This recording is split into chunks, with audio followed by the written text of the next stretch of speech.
आज है 1 फरवरी 2025 दिन शनिवार। वेलकम बैक सुप्रभात न्यूज छत्तीसगढ़। चलिए देखते हैं छत्तीसगढ़ की 25 फटाफट बड़ी खबरों को। इससे पहले न्यूज को आप कहां से देख रहे हैं कमेंट बॉक्स में हमें जरूर बताएं, साथ ही वीडियो को लाइक करें। छत्तीसगढ़ में पंडित प्रदीप मिश्रा की कथा कांकेर में आज 1 फरवरी से शुरू होगी शिव महापुराण। छत्तीसगढ़ में एक बार फिर से पंडित प्रदीप मिश्रा की शिव महापुराण कथा का आयोजन किया जा रहा है। कथा कांकेर जिले के ग्राम कोकपुर में आयोजित की जा रही है। कथा आज 1 फरवरी से 7 फरवरी तक आयोजित की जाएगी। पंडित मिश्रा की कथा में लाखों की संख्या में श्रद्धालुओं के आने की उम्मीद है। इसी के चलते कांकेर जिला पुलिस ने ट्रैफिक व्यवस्था को लेकर तैयारी कर ली है।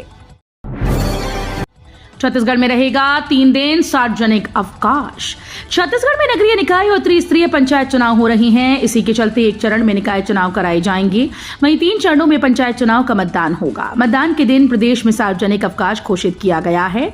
इसके लिए सामान्य प्रशासन विभाग की ओर से अधिसूचना भी जारी की गई। 2 दिवसीय सिरपुर महोत्सव का आगाज 12 फरवरी से। कलेक्टर ने लिया तैयारियों का जायजा। महासमुंद के ऐतिहासिक और पुरातात्विक नगरी सिरपुर में आयोजित होने वाले 2 दिवसीय सिरपुर महोत्सव का आयोजन इस बार आदर्श आचार संहिता को ध्यान में रखते हुए माघ पूर्णिमा 12 और 13 फरवरी को भव्य तरीके से होगा। कलेक्टर विनय कुमार लंगे ने आज सिरपुर स्थल पहुंचकर सिरपुर महोत्सव के आयोजन के लिए की जा रही तैयारियों का निरीक्षण किया।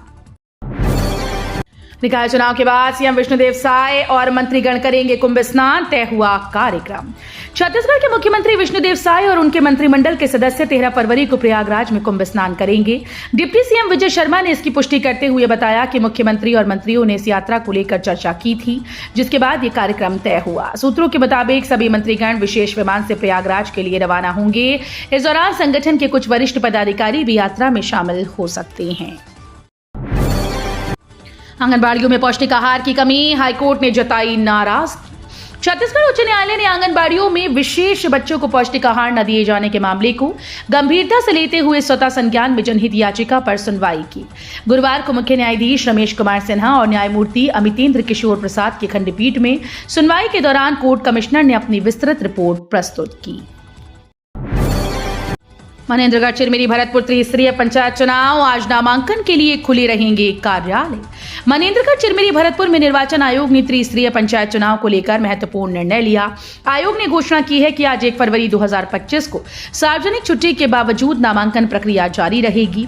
कलेक्टर एवं जिला निर्वाचन अधिकारी चंदन त्रिपाठी के मुताबिक अभ्यर्थी शनिवार को भी दोपहर 3 बजे तक अपने नामांकन पत्र जमा कर सकेंगे।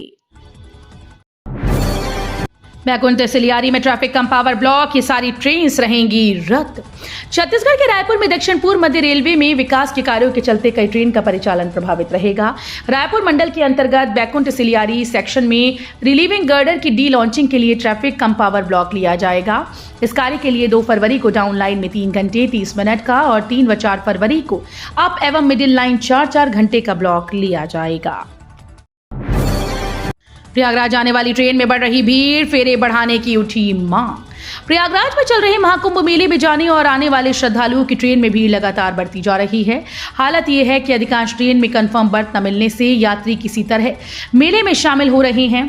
दुर्ग से प्रयागराज होकर चलने वाली नौतनवा, सारनाथ और गोंदिया बरौनी जैसी ट्रेन में जितनी भीड़ देखी जा रही है, उतनी ही स्पेशल ट्रेन में भी श्रद्धालुओं की भीड़ है। सड़क सुरक्षा को लेकर जशपुर पुलिस की सराहनीय पहल, 400 लोगों को बांटे हेलमेट। छत्तीसगढ़ के जशपुर में पुलिस ने सड़क सुरक्षा को लेकर एक सराहनीय कदम उठाया है। 35वें राष्ट्रीय सड़क सुरक्षा माह के अवसर पर जिले में कुल 440 हेलमेट का निःशुल्क वितरण किया गया। इनमें जशपुर में 350, पत्थलगांव में 60 और कुनकुरी में 30 हेलमेट वितरित किए गए। एसएसपी शशि मोहन सिंह, अतिरिक्त पुलिस अधीक्षक अनिल सोनी और उप पुलिस अधीक्षक मंजूलता बाज की उपस्थिति में ये कार्यक्रम आयोजित किया गया। कृषि विश्वविद्यालय का 10वां दीक्षांत समारोह, आज 4000 से अधिक छात्रों को दी जाएंगी उपाधियां। इंदिरा गांधी कृषि विश्वविद्यालय रायपुर का 10वां दीक्षांत समारोह आज 1 फरवरी को आयोजित किया जाएगा। कृषि महाविद्यालय रायपुर स्थित कृषि मंडपम में सुबह 11 बजे से आयोजित इस दीक्षांत समारोह में लगभग 4191 विद्यार्थियों को उपाधियां प्रदान की जाएंगी। दीक्षांत समारोह राज्यपाल एवं इंदिरा गांधी कृषि विश्वविद्यालय के कुलाधिपति रमेन डेका की अध्यक्षता में आयोजित किया जाएगा। छत्तीसगढ़ में कांग्रेस को झटका। नगरीय निकाय चुनाव के दौरान छत्तीसगढ़ में कांग्रेस को बड़ा झटका लगा। कांग्रेस के बेमेतरा जिला अध्यक्ष बंसी पटेल ने पार्टी से इस्तीफा दे दिया है। उन्होंने पार्टी पर उपेक्षित होने का आरोप लगाया। बताया जा रहा है कि बेमेतरा जिला कांग्रेस कमेटी के अध्यक्ष बंसी पटेल ने इस्तीफे में पार्टी पर अपनी उपेक्षा करने का आरोप लगाया। नगरीय निकाय चुनाव में पूर्व विधायक आशीष छाबड़ा को समन्वयक बनाए जाने को लेकर उन्होंने पार्टी से अपनी नाराजगी जताई। पंचायत चुनाव में मतदान के बाद तुरंत होगी मतगणना, बिलासपुर कलेक्टर का निर्देश। बिलासपुर में कलेक्टर अवनीश शरण ने मतदान कर्मियों को महत्वपूर्ण निर्देश दिए हैं। उन्होंने कहा कि मतदान शाम 3 बजे समाप्त होते ही तुरंत मतगणना शुरू कर दी जाए। अंधेरा होने पर परेशानी ना हो, इसलिए भोजन या विश्राम को टालकर पहले मतगणना पूरी करें। इसके साथ ही गुरुवार को लाल बहादुर शास्त्री हाई स्कूल और गवर्नमेंट मल्टीपर्पज हाई स्कूल में करीब 2000 मतदान कर्मियों को प्रशिक्षण दिया गया।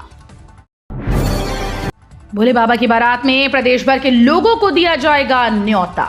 भोले बाबा की बारात, ये लाइन सुनते ही आपके कान खड़े हो गए। जी हां, होना भी चाहिए, क्योंकि इस बार होने वाला सबसे खास और भव्य है। आतिशबाजी, डीजे, पंथी नृत्य से लेकर बहुत कुछ देखने को मिलेगा। इसके अलावा देश भर से आने वाले कलाकार, जिन्हें लगता है कि सीधे मंच दिया जाएगा। बोलबम सेवा एवं कल्याण समिति के अध्यक्ष व उपनेता प्रतिपक्ष दया सिंह ने बताया कि बाबा की बारात के लिए आमंत्रण कार्ड छपकर आ गए हैं। 31,000 आमंत्रण कार्ड प्रदेश भर में बांटे जाएंगे। व्यस्तम क्षेत्रों में अतिक्रमण हटाने की सख्त कार्रवाई की गई, 12 ठेले जब्त।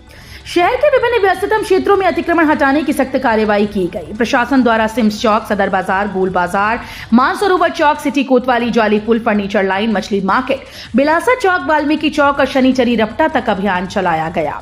बार बार समझाइश देने के बावजूद अतिक्रमण न हटाने पर प्रशासन को कड़ी कार्रवाई करनी पड़ी। कोंडागांव में चुनाव से पहले पकड़ाई अवैध शराब, 6.8 लीटर विदेशी शराब जब्त। कोंडागांव में आगामी चुनाव को देखते हुए आबकारी विभाग ने बड़ी कार्रवाई की। विभाग की संयुक्त टीम ने ग्राम संडसा में छापेमारी कर 6.840 लीटर अवैध विदेशी मदिरा जब्त की, जिसकी कीमत लगभग 6,000 रुपए आंकी गई।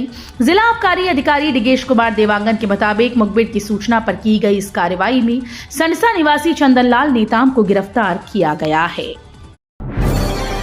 बीजेपी ने जारी की जिला पंचायत सदस्य प्रत्याशियों की लिस्ट। त्रिस्तरीय पंचायत चुनाव के लिए नामांकन की प्रक्रिया शुरू होने के बाद बिलासपुर में भाजपा ने जिला पंचायत सदस्य प्रत्याशियों की सूची जारी कर दी। भाजपा ने अपने अधिकृत लिस्ट में कांग्रेस छोड़कर आए जिला पंचायत अध्यक्ष अरुण सिंह चौहान के साथ ही राजेश्वर भार्गव और राहुल सोनवानी को मौका नहीं दिया। इसे लेकर अब तरह तरह की चर्चाएं हो रही हैं। त्रिस्तरीय पंचायत चुनाव के तहत नामांकन की प्रक्रिया चल रही है। छत्तीसगढ़ भाजपा का झंडा अभियान आज। छत्तीसगढ़ भाजपा नगरीय निकाय चुनाव को लेकर जल्द ही घोषणा पत्र जारी करेगी। साथ ही भाजपा जनता के बीच ये आरोप पत्र भी लेकर आएगी। भाजपा का जन घोषणा पत्र प्रदेश के निकायों के विकास और भाजपा के सुशासन की अवधारणा से परिपूर्ण होगा। घर के नौकरों के लिए कानून बनाएगी सरकार, सुप्रीम कोर्ट ने दिया आदेश। देश में केंद्र सरकार अब घर में काम करने वाले नौकरों के लिए नया कानून बनाएगी। सुप्रीम कोर्ट ने घरेलू नौकरों के हितों की रक्षा को जरूरी बताया। सुप्रीम कोर्ट ने केंद्र सरकार को आदेश दिया कि वो कानूनी व्यवस्था के लिए सुझाव देने के लिए एक कमेटी बनाए। सुप्रीम कोर्ट ने केंद्र सरकार से कहा कि श्रम और रोजगार मंत्रालय को सामाजिक न्याय मंत्रालय, महिला और बाल कल्याण मंत्रालय और कानून मंत्रालय साथ मिलकर इस मामले पर काम करें। छत्तीसगढ़ के 19 नगरीय निकायों में 11 फरवरी 2025 को नहीं होगा चुनाव। छत्तीसगढ़ में निकाय चुनाव के लिए प्रक्रिया चल रही है। राज्य में कुल 192 नगरीय निकाय हैं। इनमें से 19 निकाय ऐसे हैं जहां 11 फरवरी 2025 को चुनाव नहीं हो रहे, बल्कि यहां अगले साल यानी 2026 को चुनाव होगा। इनमें से 4 नगर निगम, 5 नगर पालिका परिषद और 10 नगर पंचायत हैं। नगर पालिका निगम बीरगांव, नगर पालिका निगम भिलाई, नगर पालिका निगम भिलाई चरौदा और नगर पालिका निगम रिसाली शामिल हैं। बढ़ सकती है महिला सम्मान सेविंग सर्टिफिकेट योजना की डेडलाइन। आज शनिवार को देश का बजट 2025 पेश होने वाला है, जिसमें वित्त मंत्री निर्मला सीतारमण बड़ा ऐलान कर सकती हैं। इस बजट से देश के तमाम सेक्टर्स को कई बड़ी उम्मीदें हैं। इस बार ये देखना दिलचस्प होगा कि सरकार इस बजट में क्या खास ऐलान कर सकती है। टैक्स पेयर से लेकर महिलाओं तक को इस बजट में कुछ खास मिलने की उम्मीद है। बात करें महिलाओं की तो उम्मीद है कि इस बजट में सरकार महिलाओं के लिए महिला सम्मान सेविंग सर्टिफिकेट योजना में निवेश का समय बढ़ा सकती है। बस्तर संभाग में 2 अरब का बिजली बिल बकाया, 6,994 के कनेक्शन काटे। बस्तर संभाग के 7 जिलों के उपभोक्ताओं पर 2 अरब का बिजली बिल बकाया है, जिसमें से निजी उपभोक्ताओं पर 32 करोड़ और शासकीय विभागों पर 1 अरब 68 करोड़ रुपए का बिल लंबित है। इसकी वसूली के लिए विद्युत कंपनी ने 7 जिलों में डिसकनेक्शन अभियान शुरू किया। अभियान की टीम ने 5,59,86,103 रुपए बकाये के लिए 6,994 उपभोक्ताओं के बिजली कनेक्शन को काटा। इस साल 5.68 लाख देंगे 10वीं और 12वीं बोर्ड की परीक्षा। छत्तीसगढ़ माध्यमिक शिक्षा बोर्ड ने 10वीं और 12वीं की बोर्ड परीक्षा की तैयारी तेज कर दी। 10वीं और 12वीं की बोर्ड परीक्षा के लिए प्रदेश भर में 2500 के ज्यादा परीक्षा केंद्र बनाए गए हैं। 10वीं की बोर्ड परीक्षा प्रदेश के 2523 केंद्रों में होगी। वहीं 12वीं की बोर्ड परीक्षा के लिए 2397 केंद्र बनाए गए हैं। छत्तीसगढ़ के पहले क्रिकेटर को BCCI allrounder player of the year का अवार्ड। दिनेश कुमार छत्तीसगढ़ के स्टार क्रिकेटर शशांक सिंह को वर्ष 2023-24 के लिए बीसीसीआई सर्वश्रेष्ठ allrounder player of the year के अवार्ड के लिए चुना गया। शशांक को यह अवार्ड बीसीसीआई के घरेलू सीमित ओवर के टूर्नामेंट में सर्वश्रेष्ठ प्रदर्शन के लिए प्रदान किया जा रहा है। शशांक को आज मुंबई में बीसीसीआई के द्वारा आयोजित होने वाले पुरस्कार समारोह में Lala Amarnath award for the best allrounder in domestic limited overs competition 2023-24 पुरस्कार से सम्मानित किया जाएगा। छत्तीसगढ़ में एचएमपीवी का पहला केस, 3 साल के बच्चे की हालत गंभीर। छत्तीसगढ़ में एचएमपीवी का पहला केस सामने आया। कोरबा के 3 साल के बच्चे की हालत गंभीर है। उसे बिलासपुर के अपोलो अस्पताल में भर्ती कराया गया। जानकारी के मुताबिक कोरबा जिले के रहने वाले लड़के को 27 जनवरी को बिलासपुर लाया गया था, लेकिन यहां भी लगातार इलाज के बाद हालत में सुधार नहीं दिख रहा। ऐसे में अब उसे रायपुर एम्स लाने पर विचार किया जा रहा है। साल दर साल टूटा धान खरीदी का रिकॉर्ड। छत्तीसगढ़ में इस खरीफ सीजन में भी धान की रिकॉर्ड खरीदी हुई। धान खरीदी के अंतिम दिन शुक्रवार शाम 6:45 बजे तक प्राप्त आंकड़ों के अनुसार प्रदेश में 149 लाख मीट्रिक टन से अधिक धान की खरीदी हो चुकी है। राज्य के 25,49,000 पंजीकृत किसानों ने अब तक धान बेचा है। धान खरीदी के एवज में किसानों को बैंक लिंकिंग व्यवस्था के तहत 31,089 करोड़ रुपए का भुगतान किया गया।